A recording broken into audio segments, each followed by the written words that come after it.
Ya, emiten distributor BBM dan logistik PT AKR Korporindo Tbk atau AKRA resmi menetapkan pembagian dividen tunai sebesar 1 triliun rupiah untuk tahun buku 2025. Keputusan ini diambil dalam rapat umum pemegang saham tahunan atau RUPST yang memberikan angin segar bagi para investor di tengah performa laba perseroan yang solid.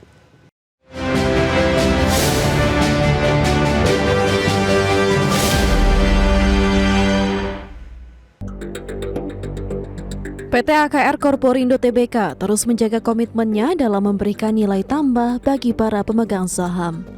Berdasarkan hasil RUPST pada 27 April 2026, emiten berkode saham AKRA ini akan membagikan dividen tunai sebesar Rp50 per saham. Nilai total 1 triliun rupiah tersebut setara dengan 40% dari total laba bersih perseroan tahun 2025 yang mencapai 2,5 triliun rupiah. Bagi para investor yang ingin mendapatkan hak dividen, jadwal dividen di pasar reguler dan negosiasi jatuh tepat pada hari ini, 6 Mei 2026.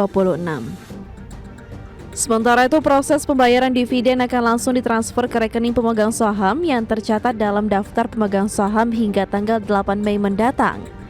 Perseroan menjadwalkan realisasi pembayaran dividen akan dilakukan secara serentak pada 21 Mei 2026. Secara fundamental, AKRA menunjukkan posisi keuangan yang sangat sehat dengan total ekuitas mencapai 15,6 triliun rupiah.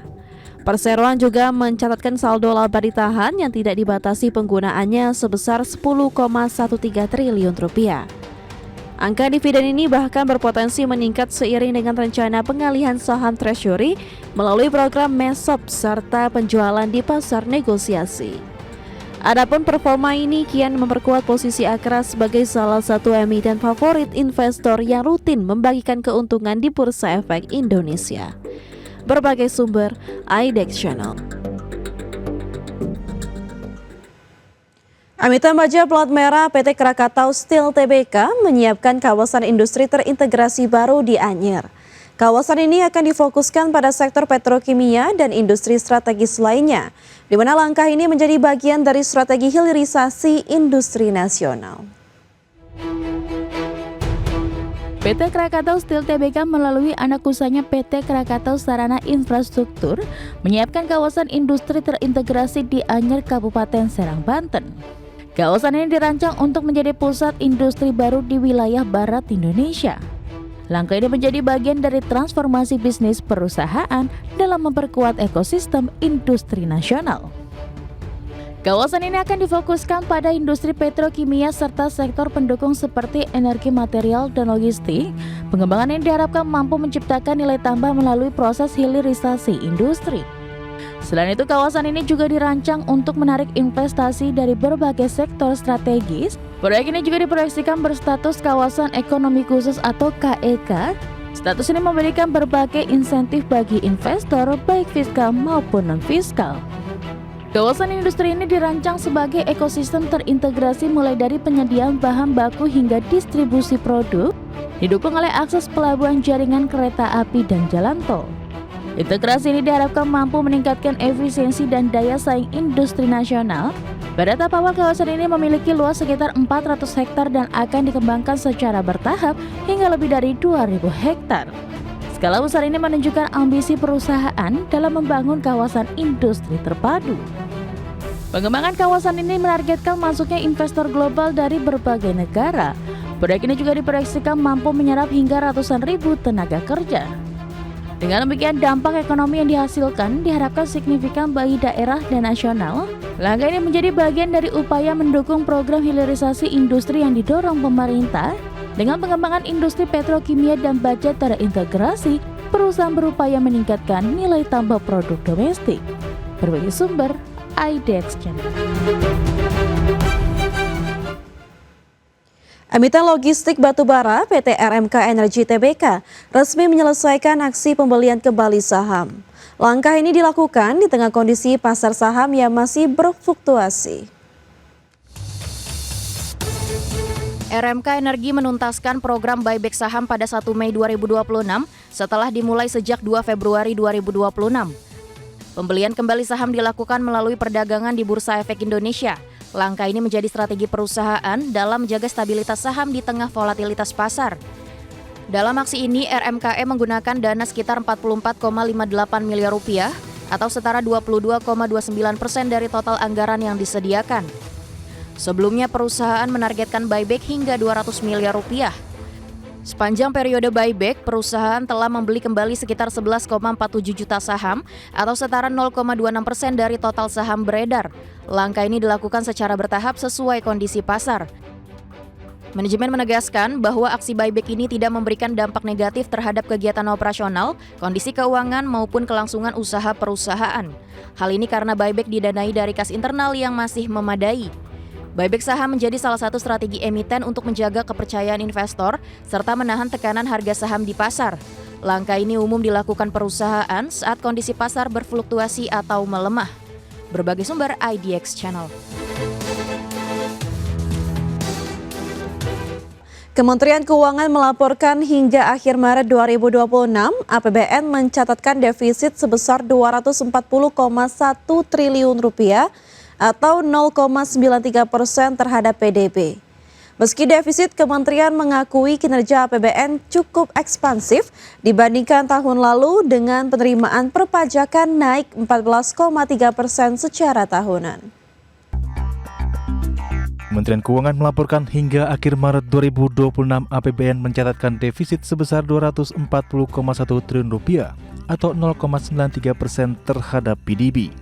Defisit APBN disebabkan realisasi belanja negara hingga akhir Maret lebih besar dari pendapatan negara. Berdasarkan data Kementerian Keuangan, pendapatan negara terhimpun sebesar 574,9 triliun rupiah atau tumbuh 10,5% secara tahunan. Sementara belanja negara mencapai 815 triliun rupiah atau tumbuh 31,4% secara tahunan. Menteri Keuangan Purbaya Yudi Sadewa menegaskan kenaikan belanja negara sepanjang Januari hingga Maret 2026 akibat upaya pemerataan belanja sepanjang tahun. Ini sudah disebutkan belanja pemerintah dipercepat. Kalau Anda lihat gambar paling kanan, pertumbuhannya sekarang yang kuning 47,7% 2026. Belanja pemerintah pusat ini ya. Untuk tahun lalu cuman minus 3,4. Ya Anda lihat, kita betul-betul serius ketika saya bilang saya akan mempercepat belanja supaya dampaknya merata sepanjang tahun. Meski mencatatkan defisit, Purbaya menilai kinerja APBN hingga Maret 2026 tumbuh cukup ekspansif dibandingkan tahun lalu karena penerimaan perpajakan naik 14,3% secara tahunan dan penerimaan pajak tumbuh 20% secara year on year. Dari Jakarta, Tim Liputan IDX Channel. Hingga akhir Maret 2026, realisasi penerimaan negara mencapai 574,9 triliun rupiah atau 10,5% secara tahunan.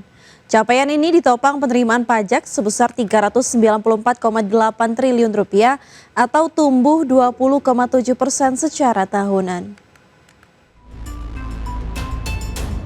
Kementerian Keuangan melaporkan hingga akhir Maret 2026, penerimaan negara mencapai 574,9 triliun rupiah.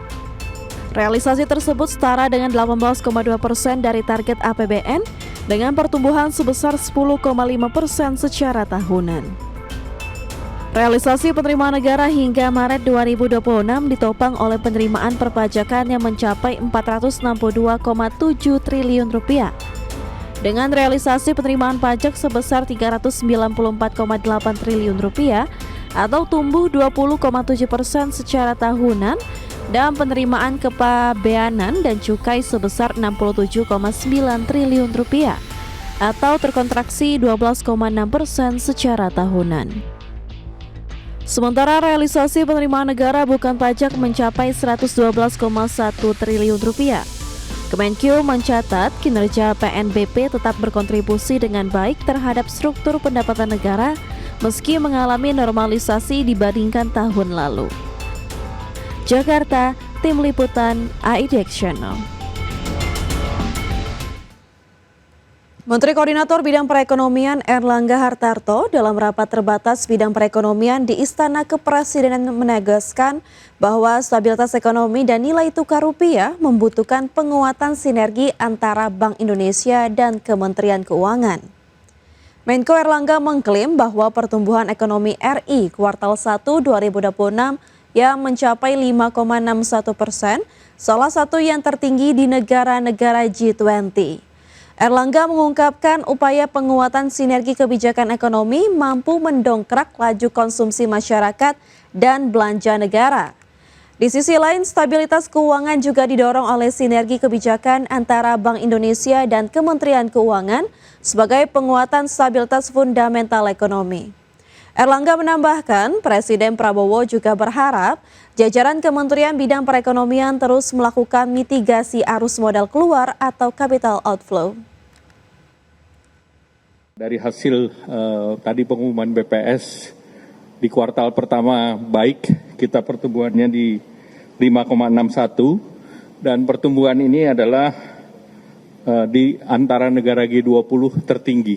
Jadi kita di atas Cina, di atas Singapura, Korea Selatan, Arab, bahkan Amerika. Dan pertumbuhan ini di atas daripada ekspektasi dari berbagai lembaga yang biasanya mereka rata-rata di angka 5,2. Kemudian dari beberapa pertumbuhan kita melihat bahwa pertumbuhan konsumsi baik di 5,52%. Kemudian juga konsumsi pemerintah juga naik 21,31%. Kemudian juga dari segi ekspor dan impor. Pemirsa, Gubernur Bank Indonesia Peri Warjio memberikan respon terkait fluktuasi nilai tukar rupiah yang terjadi belakangan ini.